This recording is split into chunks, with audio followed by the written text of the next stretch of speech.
है, रास्ते बंद हैं, दुकानों पर ग्राहक नहीं है, कई बाजार बंद हैं, सराफे में सोना बिक चुका है और सारा सराफे वाले ताला बंद करके घर बैठे।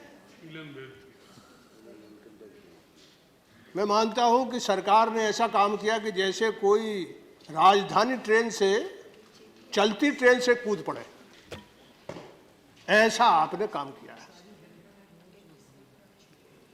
पूरा देश आपने लाइन में लगा दिया। किसको लाइन में लगाया आपने? जो ईमान वाले लोग, जो मेहनत करते हैं, पसीना बहाते हैं, दौलत बनाते हैं, उनको आपने लाइन में खड़ा कर दिया। जो मां बहन बेटियां, सदियों से हमारी रीत है, रिवाज है, हमारी तहजीब और तमद्दुन है। घर में माँ और बहन और बेटियां हैं, वही संवेदना से भरी हुई होती है और वही घर की किसी संकट के लिए अपनी कुटिया में, कोठी में बिगर घर के किसी आदमी को बताए हुए जमा करती है। और ये ऐसा रिवाज है कि कई बार पूरे परिवार को संकट से निकाल लेता है। याद रखना, कोई रिवाज और जो आप अर्थतंत्र कहते हैं, हिंदुस्तान का और यूरोप के अर्थतंत्र में बहुत अंतर है। ये जो हमारा आर्थिक तंत्र है, उसकी जो बुनियाद है, उसमें एक बहुत बड़ा हमारी मां बहन बेटियों का हिस्सा होता है। उन्हें भी आपने, जो बिल्कुल लाचार, बेबस और बूढ़ी है, उसको भी लाइन में खड़ा किया। विकलांग है, उसको भी खड़ा किया। पेंशन तो बूढ़े लोग होते, दया जी ठीक कह रही। और आपने लाइन में आपने इतना सम्यक सोचा है, इतना न्याय संगत तरीके से किया है कि सब एक साथ खड़े हो जाओ।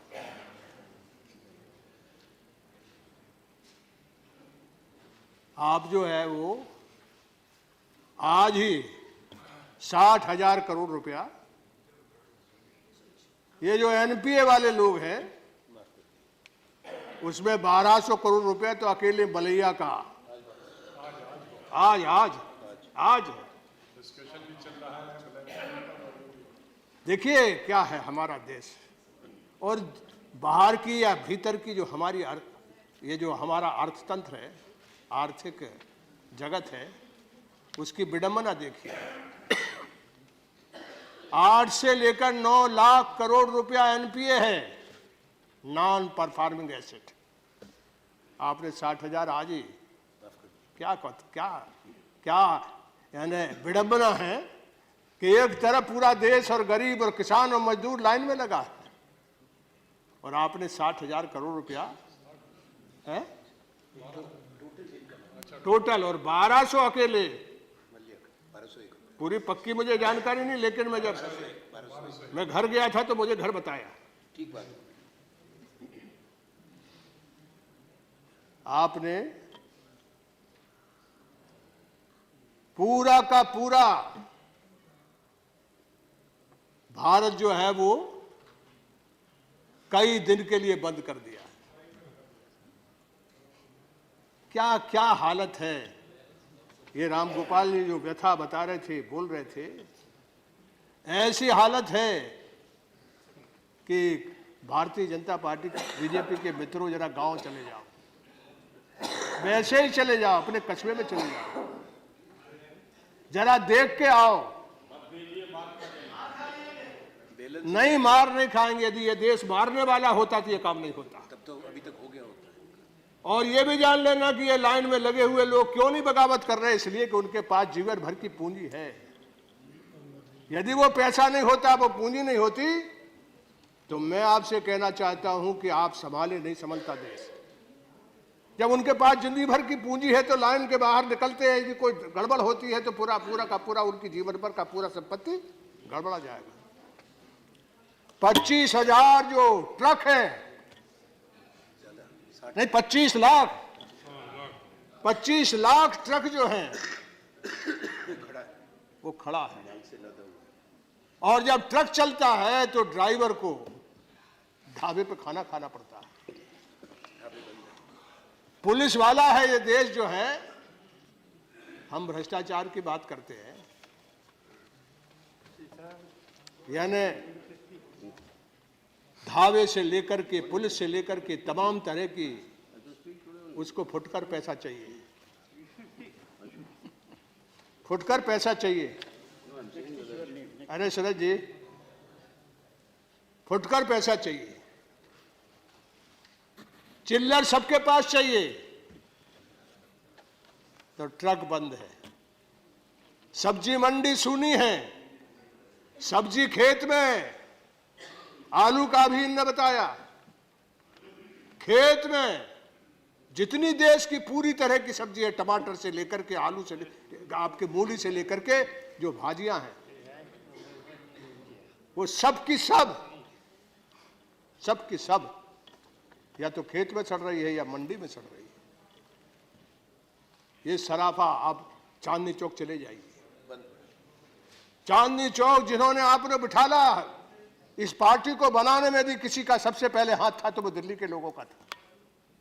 ये चांदनी चौक आपका सबसे बड़ा ठिकाना था। जरा घूम के चले आओ, जो चुना हुआ आदमी जरा जाके चले आओ। मैं कल उधर था, क्या हालत है। और आप तो अरुण जी उसी इलाके में रहे हैं, क्या हालत है। कहते हैं आपकी 30 दिन का दुख और 30 दिन का तकलीफ होगी, 50 दिन के 50 दिन भूख पेट जो है वो वेट नहीं करेगा। हाँ, कोई थोड़ी बहुत हैसियत वाला लोग हमारे जैसे लोग कर लेंगे, लेकिन जो गरीब है, दिहाड़ी है, वो 50 दिन तक उसका पेट जो है वो धीरज नहीं रखाएगा, वो पेशेंस नहीं रख सकता, वो ठहर नहीं सकता। सारा चांदनी चौक से लेकर के कबूतर उड़ रहे हैं, और कबूतर लोगों को मैं कई जगह जानता हूं, कबूतर वाले ठिकाने जो है वहां अनाज डाल नहीं पा रहे, यानी कबूतरों को, पक्षियों को भी दाना नहीं है, वो भी भूखे घूम रहे हैं। अरे भाई, कैसा आपने तमाशा किया। पशु पक्षी सब चिड़िया, पक्षी चिड़िया आदमी सब मार डाले। हाँ, यार देखो, यार कबूतर तो सबसे ज्यादा बेचारा, ये हालत है। और आपने मतलब पूरी एक चलती हुई ट्रेन से पूरे देश को ढकेल दिया, ये हालत है। और एक बात कहूं उपाध्याय जी, पूरे देश भर में छा गए हैं जो काला धन बनाने वाले, वो पूरी तरह से उनकी 10 उंगलियां घी में पड़ गई। मैं अभी कहता हूं, यदि कोई यहां पैसे वाला है तो मैं आपको कहता हूं कि मेरे पास आओ। मैं बहुत से लोगों को जानता हूं जो इधर उधर घूम रहे हैं। 1000 के 700। हाँ, 1000 के 800 रुपए भी दे रहे हैं, 700 रुपए भी दे रहे हैं। 300 बम्बई में 300, वो 300, बॉम्बे में 300 मिल रहा। यानी बैंक में लोग खड़े हो गए हैं। जो दिहाड़ी है, धन जन वाला है, उसके लिए बैंक पर आदमी खड़े हो गए हैं। आपको मालूम होना चाहिए कि गरीब आदमी जो है, आप हकीकत में अरुण जी, जिंदगी में मैंने बैंक में कभी खाता ही नहीं खुलवाया है। यहाँ मेरा खाता मधुलू में, स्वर्गीय मधुलू मैंने खुलवाया था, इंतजाम किया था कि मेरा सब टीए डीए वगैरह अपने आप जाता है। मैंने ही नहीं खुलाया, मैं ही बैंक का हैबिट नहीं, मेरी आदत में नहीं है। तो देश के लगभग 60-70% लोग, 50% कह रहे हैं, 60-70% लोगों की आदत में ये नहीं है ये बैंक है ही नहीं। हमारा सारा का सारा धंधा, सारा का सारा व्यापार कैश पे चलता है, नगद पर चलता है, हुंडी पे चलता है। और आपने जो काम किया है, यदि आपके इस बंदी से, क्योंकि जिस दिन बंद हुआ था तो हमको भी लगा था कि बहुत अच्छा है, कुछ हो जाएगा, लेकिन जो हालात बने हैं चारों तरफ, तो चारों तरफ जो है वो इसके चलते जितने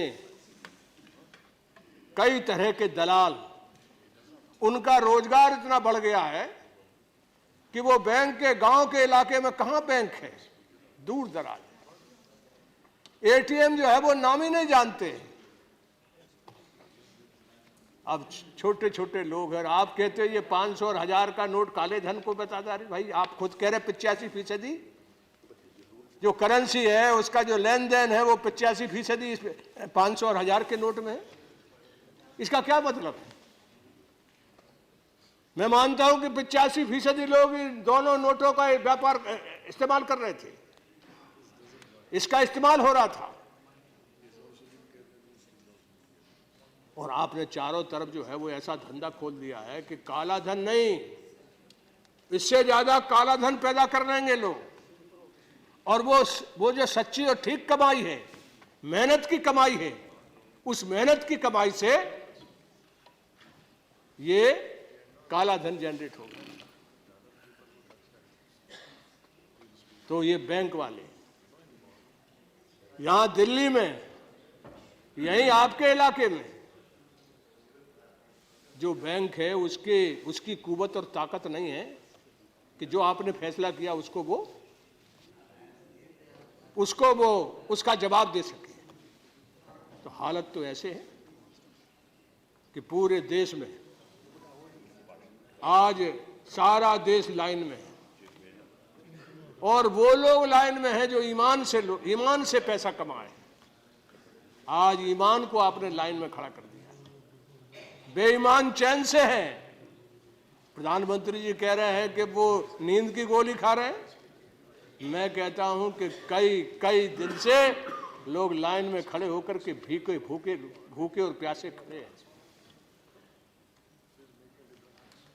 ये जो आपने किया है, तो सरकार आपकी है, विश्वास आपके ऊपर है। ये जो पूरी तरह से पूरे देश में जो अव्यवस्था फैली हुई है, और सबसे ज्यादा हिंदुस्तान में किसान के घर अनाज आया हुआ है। अभी रामगोपाल जी बता रहे थे 1000 रुपया, पूरे देश भर में इस समय धान की जो बची हुई धान थी, पहले 1500 रुपये मिल गया, अब बची हुई धान जो है वो 1000 रुपये में करेंगे, 900 में, 800 में चली गई, आज 800 में, ये 800 में हो गई, 250 ये हालत है। 250 जा रही है। जाएगी कल। और एक बात जान लीजिए कि पहले भी बिका और बाद में बिका, वो नोट खरीदारी जो किसान है वो कोई चेक में नहीं लेके आता है, वो नगद में लेके आता है। और वो जो नगद में लेके आता है तो उसको नगद के बाद, अभी इसके बाद यानी अगले मौसम की फसल को लिए सब जगह से बैठ जा रहे हैं, अगली फसल के लिए लोग खेत बना रहे हैं, खेत जोत रहे हैं, खेत में तैयारी कर रहे हैं। उन्हें खाद चाहिए, बीज चाहिए, हर तरह का बीज जो है वो गोदामों में भरा हुआ है, वो बीज वाला कैश मांग रहा है। क्या इंतजाम कर रहे हैं आप किसान के लिए? और सब लोगों के लिए आपने इंतजाम किया, किसानों के लिए आपने क्या काम किया? कैसे उनकी जिंदगी, वो तो कैश पे उनका पूरा काम होता है, उनका सारा ट्रांजेक्शन कैश पे होता है। उनके पास पहले धान बिकी थी वो 1500 रुपये बिक गई, वो कैसे उनके पास, और अब जो फसल बिकी है वो 800 रुपये में, 700 रुपये बिक रही। ये कैश जो है उसके बाद अगली फसल के लिए, अभी तो मर गया वो। वैसे ही हिंदुस्तान के किसान की हालत जो है, आत्महत्या का दौर चल रहा है। आपके लाइन में लगने से लोग कितने मरे हैं वो अखबारों में आ जाता है 25-30, लेकिन लोग ज्यादा मरे। उस किसान के लिए, अगली फसल के लिए क्या आपने क्या इंतजाम किया? क्या उसको सहायता दे रहे हैं, क्या उसको राहत दे रहे हैं? या आज जो डिबेट हो रही, जो उसका मकसद ये भी है कि आपने अपने आप, मुझे नहीं लगता कि अरुण जेटली जी को पता है ये नोटबंदी का, इनको बताया था कि नहीं बताया था? यदि इनको पता होता तो जरूर ये हमारे मित्र हैं, हमको बताते। हम तो पैसे से वाले, हमको जरूर बताते ये। अब इनने हमको तो बताया नहीं। अब पता चला कि ये मिली भगत हो सकती है। तो ये जो है ये कहाँ, यानी किस कोने में किस जगह खुसर फुसर करके ये फैसला हो गया, पता नहीं चलता। अब आपसे पूछा कि नहीं पूछा? एनडीए के कन्वीनर थे। हम अंदर की सब चीज जानते हैं। अब पूछा कि नहीं पूछा?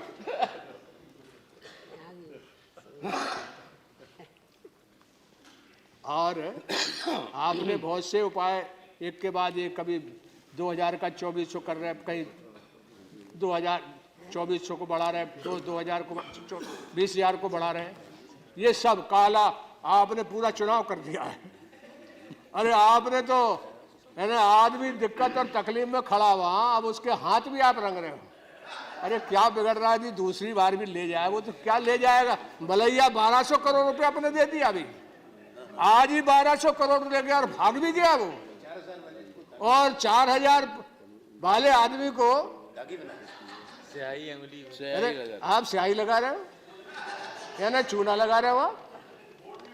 ये क्या कर रहे हो भाई? और किसान, एक बात जान लीजिए अरुण जी, हिंदुस्तान का किसान बहुत दिक्कत और तकलीफ में पहले ही है, और इस काम के चलते उसकी ऐसी हालत खराब हुई है कि बीज नहीं मिल रहा, खाद नहीं मिल रहा, मजदूर नहीं मिल रहा। यानी पहले ही मनरेगा के चलते मजदूर नहीं मिल रहे थे, अब इससे और चलते बुरी हालत हो गई। तो इस किसान के लिए कोई राहत और कोई रास्ता, ये बहस क्यों हो रही है? ये किसान के लिए क्या रास्ता बने? अभी अखिलेश ने एक रास्ता बनाया है। मैं मानता हूं कि सारे चीफ मिनिस्टर को तत्काल बुलाइए। आपके महाराष्ट्र के चीफ मिनिस्टर ने कुछ राहत दी है, तत्काल आप बुलाइए, कल बुलाइए, परसों बुलाइए। हिंदुस्तान के किसान और मजदूर के हाथ आज खाली हैं, खाली नहीं है, कल उसका भविष्य चौपट होने वाला, उसके खेत में फसल नहीं बनने वाली है। यदि थोड़ा सा भी मैं किसान हूं, 4 दिन 5 दिन 10 दिन पीछे यदि मान लो अनाज डाला गया तो वो फसल मारी जाएगी। ये बेहतर और सबसे बढ़िया समय है फसल बनाने का। आप किसान के मामले में बुलाइए। यदि उनको नहीं बुलाया आपने तो आगे आने वाले समय में हम सब लोगों को लोग कोई माफ नहीं करेंगे। ये सदन है, आपने तो कर दिया, लेकिन सदन का भी जिम्मेदारी है। और इसमें जो लीकेज हुआ, ये जो बैंक में ज्यादा पैसा आया है, उसके लिए आपने कहा है कि ये बोनस वगैरह आपने जो पढ़ाई तनख्वाह उससे आया। हाँ, जवाब देते समय अभी ये लोग और बोलेंगे, खास करके आर्थिक मामलों के यहाँ बहुत विशेषज्ञ रहते हैं, वो जरूर इसमें आपकी और उनकी बात में मेल हो जाए, मुझे कोई एतराज नहीं। लेकिन अभी सब लोग कह रहे हैं कलकत्ता में जमा हुए, कहीं कुछ हुए, कहीं लीकेज। गुजरात में कहते महीना 1.5 महीने पहले आनंद मिश्रा बोल रहे थे, आनंद शर्मा बोल रहे थे। तो ये जो अब गोपनीय इसको रखना था, इसमें कोई शक नहीं, लेकिन इसमें लीकेज का पूरे देश भर में अफवाह है। लोग कह रहे हैं ये जो पटेल है, इसका क्या नाम है? उर्जित। अजीब अजीब नाम है, पुराने अच्छे नाम थे उनको बना रहे हैं। उर्जित ये उर्जित का दस्तखत जो है वो पहली बार इस पे है, ये तो 2 महीने पहले आया है। और प्रधानमंत्री जी कह रहे हैं हमने 6 महीने पहले चुपचाप ये काम कर लिया है। हम 6 महीने से लगे थे, अकेले लगे थे, आपको साथ लेके लगे थे, या ये नया गवर्नर है या रघुराम राजन है, किसके साथ लगे थे? रघुराम के दस्तखत नहीं है, रघुराम के दस्तखत नहीं है। मगर पटेल तो 2 महीने पहले आया है ना। आप पटेल है तो आपको मजा आ रहा है, लेकिन ये 2 महीने पहले आया है। इनका पटेल जाग गया, देखो यानी ये देख रहे हैं पटेल का नाम लिखा हुआ है नोट पर। शिकायत क्यों है? प्रफुल्ल जी ये कह ना रहे हैं। शिकायत नहीं, इनकी खुशी पे मैं मजा ले रहा हूँ, मैं भी इंजॉय कर रहा हूँ कि ये पहले पटेल, नहीं पहले आप पटेल नहीं थे, अब बने हैं पटेल, कुछ दिन से बन गए। हम लोग आजू बाजू के रहने वाले हम जानते हैं ना। तो ये जो लीक है, हो सकता है ये लीक नहीं हुआ हो, मैं मानता हूं कि लीक नहीं हुआ होगा, लेकिन ये लीक हुआ क्योंकि उसमें आप नहीं थे, उस खुसर पुसर में आप नहीं थे, ये पक्की ऐसी लगता मुझको, यानी अनुमान से। तो ये जो लीक हुआ है, नोट छप गया है ये नोट, सोशल मीडिया पे। हाँ ये कह रहे हैं कि नोट पहले छप गया, पहले मतलब दिखा दिया किसी दिखा ने, दिया इनके अध्यक्ष ने इनके अध्यक्ष ने। पंजाब पंजाब में। अब उसको निकालो या उसका खंडन करो, ये गजब बात है भाई, उसको निकालो। तो वो क्यों नहीं बताया आपको? हैं? वो क्यों नहीं बताया? ये तो नहीं बताया अरुण जेटली जी, वो तो बता देता। वो इनसे वो तो दुनिया को बता दिया, वो तो ट्वीट वो तो ईमानदार आदमी है, वो आपको बता दिया, ये आनंद शर्मा को बता दिया, 5 को और आपको तो आपने कल ही मुझे बताया था गुलाम नबी जी ने। बात यह है कि लीकेज का क्या इलाज करोगे? बहन माता मायावती जी जो कह चुकी जेपीसी, मैं कहता हूं कि जांच हो जाए, और यदि जेपीसी है, ये पॉलिटिकल इंस्ट्रूमेंट है, राजनीतिक, तो मैं ये नहीं कह रहा कि आप जेपीसी बनाइए, लेकिन जांच में हम जैसे किसी आदमी को रखिए, क्योंकि हम बहुत फकीर आदमी हैं और ईमान के साथ हिंदुस्तान की राजनीति करते हैं। हम अपना खेत बेच देते हैं और चुनाव लड़ते हैं, तो हमको उसमें कहीं जरूर रखिए, ईमान के साथ समझ लीजिए, उसमें कोई गड़बड़ नहीं होगी तो ईमानदारी से हम काम करेंगे, और यदि गड़बड़ हुई तो कोई आदमी बच के नहीं निकलेगा, तो हमको उसमें जरूर रखिए। हवाला में सबको फंसा दिया। हाँ ना, हवाला जान लिए, सारी दुनिया कह दिया हमने नहीं लिया, हमने नहीं लिया, हमने नहीं लिया, हमने कहा कि हमने लिया रिजर्व कर ले 5 लाख ये तो रिजाइन चिमन भाई पटेल के, रिजाइन कर गया है। और रिजाइन भी कर दिया हमने कि हम जब तक जांच नहीं हो जाए तब तक सदन में नहीं आएंगे। नहीं, हम मंत्री बनाने वाले थे हाँ मंत्री, देवगौड़ा के टाइम पे। इधर खड़े होकर बोलो। खड़े हो गए। अरे सर, ये बात मैं सबूत देता हूँ, हम लोग सब स्टीयरिंग कमेटी यूनाइटेड फ्रंट के इनको मंत्री बनाने वाले थे, और इन्होंने कह दिया कि भाई हवाला में मैं कबूल कर लिया, तो हमने कहा कि कबूल कर लिए तो मंत्री नहीं बन सकते हो, तो अब इनको मंत्री बनने का मौका भी ये खो बैठे। सबूत में सुलह कैसे हो गया? वो खो बैठे उस समय। सबूत में सुलह कैसे हो अब गया? बताइए हमारे ईमान का तो बिल्कुल एकदम 100% टेस्टेड है, तो इसमें कहीं ना कहीं हमको अरुण जी रखिए, कहीं ना कहीं ये लीकेज में है? आपकी बहस तो मैंने हाँ आप वकील थे मेरे, और इन्हीं की दया से हम यहाँ खड़े, नहीं तो जेल चले जाते। तो ये मैं कह रहा हूँ, उन्हीं की सरकार में आप मंत्री बने थे, हैं? उन्हीं की सरकार में भी तो आप मंत्री बने। इसलिए तो हम सब चीज जानते हैं,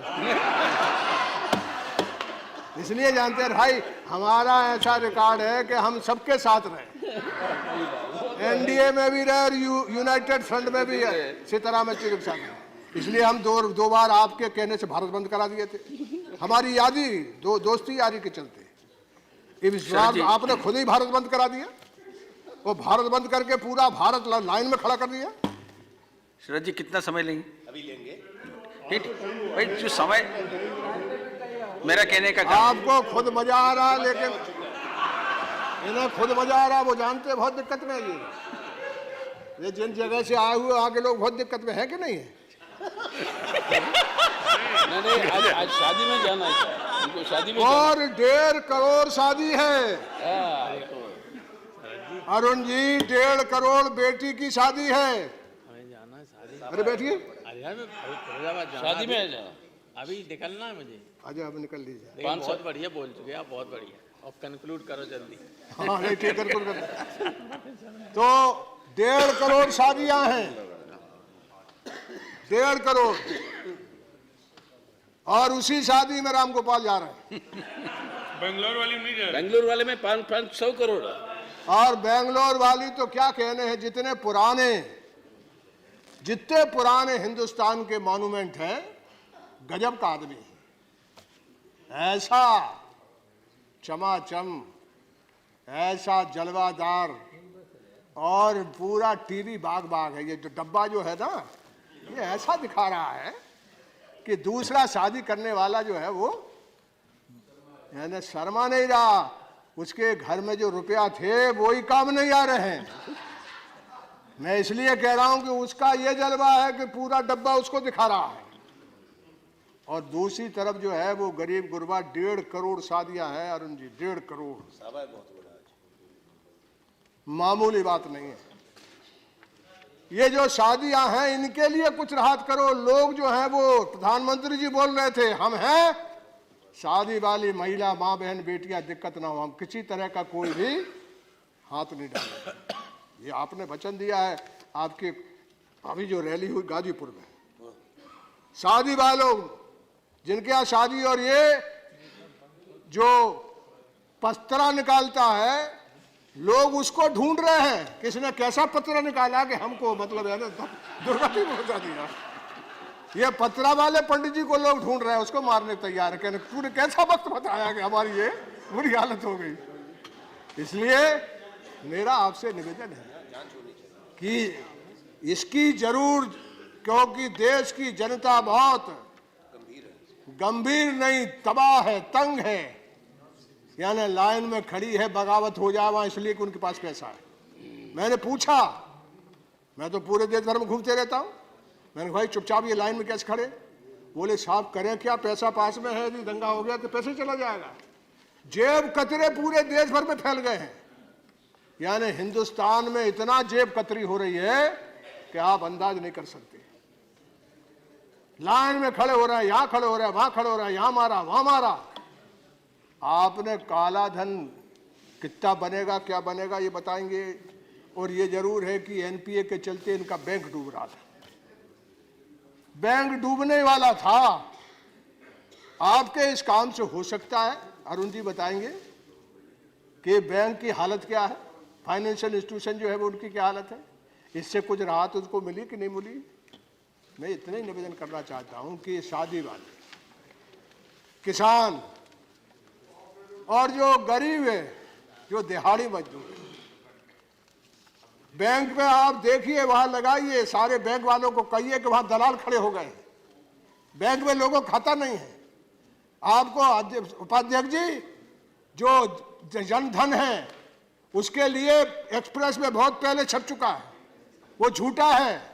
बैंक के कर्मचारियों ने अपना पैसा जमा करके बनाया है, वो जाएगा बैंकों में, दूर दराज के इलाकों में, वहां दलाल खड़े होंगे, तेरा पैसा नहीं जमा होगा, 1000 ले जाएगा, 2000 ले जाएगा, कहेंगे उसका पैसा नहीं, तुम्हारा नहीं ले रहा, बैंक वाला भी उनसे मिल जाएगा। और गांव गांव में मतलब यानी इन ठेकेदारों का, इन दलालों का, इन लुटेरों का खेल बन गया। इसलिए सबसे ज्यादा जरूरी है कि बैंक को बिल्कुल पूरी तरह से ऐसा तैयार करिए और पूरे एमपी और एमएलए को जांच के लिए रखिए। जेपीसी और जेपीसी आप चाह रहे हैं आनंद जी, तो जेपीसी जो है वो पॉलिटिकल इंस्ट्रूमेंट है। मैं अंत में अपनी बात समाप्त करता हूं। इसका निपटारा किसी जज से मत कराइए। यानी जज है आजकल जो है वो हम बहुत डरते हैं उससे। यानी ऐसा है कि ये जुडिशियल इंक्वायरी जो है उसमें कुछ गड़बड़ हो सकती है, लेकिन इस सदन में गड़बड़ नहीं हो सकती है। आप जेपीसी बनवाइए, जेपीसी करिए और जेपीसी में बहुमत आपका होगा, बहुमत आपका होगा। ऐसा नहीं कि बहुमत हमारा होगा, लेकिन सच्ची बात उसमें निकल आएगी। वो राजनीतिक हथियार है। इसलिए मेरा कहना है कि देश बहुत दस्ताबंद है। रोड, रास्ते, व्यापार, धंधा, उद्योग, हर तरह की आदमी के जीवन को चलाने वाली जो गाड़ी हो ठप है, रुकी हुई है। आपसे मेरी एक ही कहना है कि बैठिए, तत्काल बैठिए, ये लाइन कम नहीं होने वाली है, बढ़ेगी। मैं इस सदन में कह रहा हूं, जिम्मेदारी से कह रहा हूं, ये लाइन कम नहीं होगी, बढ़ते जाएगी। इसके लिए तत्काल बैठ करके कोई रास्ता बनाइए, कोई रास्ता सीखिए। और नया रास्ता यह है कि किसान को, शादी वाले को और जो दिहाड़ी मजदूर हैं उनको सबको कैसे राहत देंगे। जो छोटे उद्योग वाले बंद हो गए हैं उनको राहत कैसे देंगे। बैठ करके तत्काल ये जो मामला आपने बनाया है, जो आपने नोटबंदी की है, इसके चलते जो दिक्कतें हैं उसको दूर करने की जिम्मेदारी आपकी है। आपने नोटबंदी की, आपने काम किया है।